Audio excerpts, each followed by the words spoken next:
What is poppin', y'all? Welcome back to another YouTube video. Today we're taking a look at Undead Unluck. Another anime review, one that I've been promising for a hot minute now. This is a 24 episode anime, all at roughly around 20 minutes each. It's only got one season, it's fairly new, so you can bash it out all in one day like I did, and I've been waiting for this for so long. I saw the opening clip from episode 1 on TikTok, and I was in love immediately with the characters and with the art style. It was fucking beautiful. So I'm so glad that I saw it on TikTok. It is one of the few times which I don't regret saying that, because TikTok really found a beautiful gem for me. Because if it wasn't for TikTok, I wouldn't know this anime existed. This is an absolutely incredible anime, and you need to go watch it for yourself. However, Undead Unluck is its title, and we're going to be going into what Google has to say about it before what I have to say about it, because we all need to bow down to the almighty and powerful Google. So, Undead Unluck is one season. It's an adventure anime that came out in 2023, and it has a 7.4 out of 10 on IMDb. You can watch this on Disney Plus, Hulu, also on Crunchyroll, and you can find it on YouTube as well, but you got to pay for it. And an unlucky girl meets an undead guy, and pure chaos ensues. That's pretty much the entire description. That's a shit description. So, a quick run through the story is this unlucky girl is going to kill herself because whoever she touches with her bare skin will have unluck given to them. However much she cares for that person depends on how much unluck she'll get. But she comes into contact with a guy who can't die, so he wants to die, and he's constantly touching her and getting himself killed in all these random situations with pianos, meteors, banana crates falling on top of him, getting hit by cars, having the ground open up below him and eat him. We have like spikes impaling him, guns being shot at him being struck by lightning. A load of unfortunate events are occurring this man throughout this entire season, but they are on the run for the first 3 episodes until they join the Unity, like, which is basically the top 10 superhumans of the world trying to like do these tasks given to them by this book, and they then go and do some of the tasks to prove their worth. They hire another member for the agency, for the Unity, for the group, and in doing this, they cause some chaos, and they come across the rival group, the rival gang, who wants to bring about the end of destruction and rule the world before Ragnarok happens.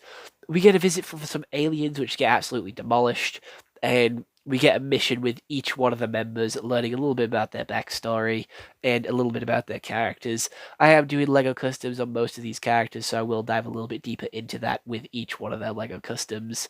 But as of now, I'm just going to quickly go over it because it is just an overall review and I don't have the time to talk about it. We then meet this guy called Unseen, who is a really good manga artist who basically predicts the future by writing it down as manga and sort of showing it to them through a pretty popular anime manga that is published. And then they fight the Autumn Demon and take a look through Andy's memories. And once they defeat the Autumn Demon, that's where the series ends for this time, and it leaves it open for a season 2. It is a very big cliffhanger ending, and it's very exciting because it is just right before Ragnarok, which is absolutely incredible and so exciting. And it's very upsetting because I was very excited for season 2, but now we have to wait so long for it to finally arrive. That's the quick run through of the story, just quickly getting through it as fast as I can so we can actually get to the main sort of point of why we're here and the main thing that I want to talk about. The first intro is an absolute banger. It fucking slaps and I love it.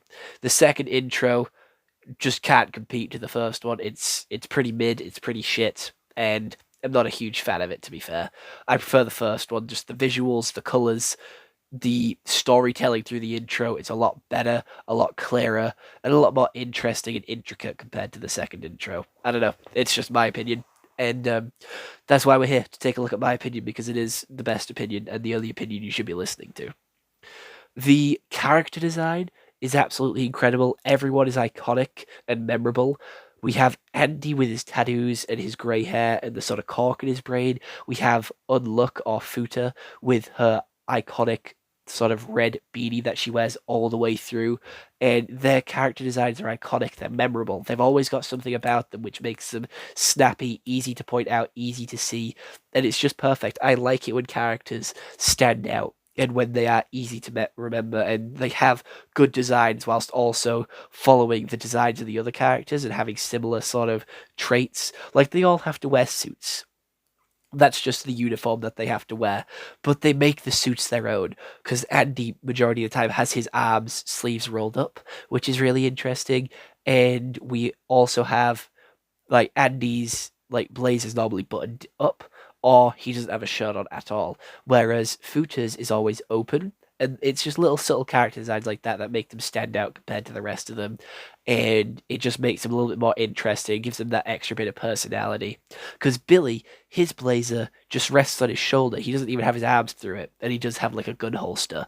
Again, that little bit of character design, it shows and it goes a long way. It gives him a lot of personality because it shows that he's a bit of a badass. He's a little bit of a cowboy. He's a little bit of a rebel compared to sort of Futa, who is like a little bit sluggish, a little bit lazy, and very shy with just how her open blazer is compared to the rest of their outfits. Whereas Andy is quite closed off and reserved. He might be very bold and confident, but he's also very sort of closed off with his past and history. And it's very mysterious, and that's why his sort of blaze is always closed. So again, just subtle details like that that you can get from the character design is always awesome and really intricate. And when he's naked, it's kind of just there because it's funny. It's just used for a comedy element, and they go back to that joke all the time. And I'm not a huge fan of that joke. He's like naked majority of the show, and it's pretty lazy. I will admit it's one of the most lazy jokes of the shows, but the other jokes do absolutely land, and I was laughing, I was giggling, and this series, this season got me feeling all the emotions. It had me happy, it had me on the edge of my seat, it had me sad, angry. It had everything out of me, which is what we need from a series to give you that roller coaster of emotions, get you invested into the characters' lives, get you invested into the mission. And I'm going to be honest, I didn't play on my phone at all through all 24 episodes of this show, and that's always a good sign. It's always a good sign when you don't go on your phone because it means you're 100% focused on the show, 100% invested with the story that they're giving, and it's just so good. It is just so good. The animation style is also very unique, and the red blood splatters and all these bright character designs are all really cool, but it doesn't take away from the serious moments. Like, it can have its serious, dark moments, even with it being a bright and colorful anime. Something that's like an anime like My Hero Academia lacks, where it's constantly bright and colorful and it can't take its serious moments seriously because of that. And it's just such a good anime. It is. I cannot stop glazing it. I cannot stop dick riding it. It is so fucking good. Um, the voice acting, for the most part, is pretty decent. There is a couple of characters which aren't that good and get quite annoying with their voice acting because they just sound like a little asshole, like a little whiny bitch. You can tell which characters I'm on about if you do watch the series, and it's just like Zenitsu. They're constantly whining, constantly complaining, constantly screaming, and it gets annoying. It gets loud. It gets really draining. Like to hear them screaming, shouting all the time. It's just no fun. It's no fun for anyone. It's just annoying and so draining, so draining when you just have to hear them screaming and shouting and complaining all the time. It just doesn't make the show feel any better. It doesn't add anything to the show. It just, if anything, it takes away from the show. It like causes a headache and makes you want to skip a little bit, but you don't because you don't want to miss anything important.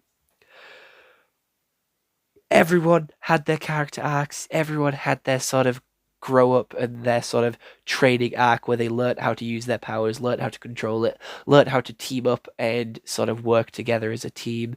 They also had their sort of betrayals and backstabs, which caught you off guard. It's such an interesting and intricate show. It's so good. I cannot stop. I cannot stop saying how good it is. It is a straight up 9 out of 10, and I recommend you go watch it. I recommend it. And if you don't go watch it, you're a stinky poo poo head. So, without any further ado, let's go into some self-promotion, because we have time for it in today's video. If you do want to help support the channel, please do press the link in the description to take a look at everything else that I have to offer as a content creator. If you want a little bit more Tyler Price in your life, and you want to check me out on every other social media platform that I am on, you can check out my TikTok, Cameo, Twitch, Facebook, Snapchat, Instagram, everything that I have to offer is on there. And if you want to subscribe to the channel, only 98% of you are not subscribed. That's a whole big percentage of you. You're constantly watching my stuff, you're constantly here, constantly looking at my stuff, but you're not subscribed. What's that about? You scared of the big red button or something? Is it scary to you? I don't know. Push it. Something might happen. I don't know. Make that red button gray. If it explodes, it explodes, but press it. It won't be as scary anymore if it's not red. And if you do want me to review any other animes, TV shows, movies, anything like that, please do leave them down below in the comments and I'll get on it as soon as possible. But other than that, I have got nothing else to say. It is a perfect anime. Genuinely, like, so good. So, please, please, please go watch it for yourself so we can get a season 2 out way quicker than what we did. Because I see no one else talking about this anime. I've seen no one else talk about it. So I have to be the one to talk about it. I have to be the one to get the word out. So, other than that, bye-bye.